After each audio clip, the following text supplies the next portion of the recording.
আজকে সংক্ষিপ্ত আকারে আপনাদেরকে জানাবো 200 টাকায় নোয়াখালীর কিছু দর্শনীয় স্থানে আপনি কিভাবে ঘুরে আসবেন। দেশের যে কোনো প্রান্ত থেকে আসেন, আপনি সোনাইমুড়ি বাজারে নামতে পারেন। সোনাইমুড়ি বাজার থেকে 10 টাকা সিএনজি ভাড়া দিয়ে আপনি চলে আসবেন বজরা মেডিকেলে। এই জায়গাটি বজরা মেডিকেল নামে পরিচিত। এখানে নেমে একটু ভিতরের দিকে হাঁটলেই আপনি যখন এই সুন্দর মসজিদটি দেখতে পাবেন, আপনার ভীষণ ভালো লাগবে। এই প্রবেশ গেট দিয়ে আপনি প্রবেশ করবেন মসজিদের এরিয়ার ভিতরে। মসজিদের ঠিক পাশেই মসজিদের ইতিহাস সম্বলিত একটি সাইনবোর্ড দেখতে পাবেন। আপনি মসজিদ দেখা শেষ করে আবারও 10 টাকা সিএনজি ভাড়া দিয়ে আপনি চলে আসবেন সোনাইমুড়ি বাজারে। সোনাইমুড়ি বাজার থেকে 30 টাকা সিএনজি ভাড়া দিয়ে আপনি চলে আসতে পারেন বীরশ্রেষ্ঠ রুহুল আমিন স্মৃতি জাদুঘর দেখতে।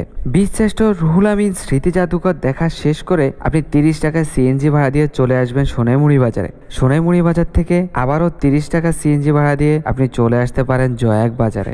জয়াক বাজার থেকে একটু ভিতরে প্রবেশ করলেই আপনি পেয়ে যাবেন গান্ধী আশ্রম ট্রাস্ট। 20 টাকা দিয়ে টিকিট সংগ্রহ করে আপনি দেখে আসতে পারেন গান্ধী আশ্রম স্মৃতি জাদুঘর। আপনি হিন্দু ধর্মের অনুসারী হলে গান্ধী আশ্রমের প্রথম গেটের পাশেই এই মন্দিরটিও দর্শন করে যেতে পারেন। ভিডিওটি যদি আপনার একটু উপকারে আসে তাহলে সাবস্ক্রাইব করুন। ভিডিও সম্পর্কে আপনার মতামত কমেন্ট করুন। দেখা হচ্ছে নতুন ভিডিওতে। টাটা।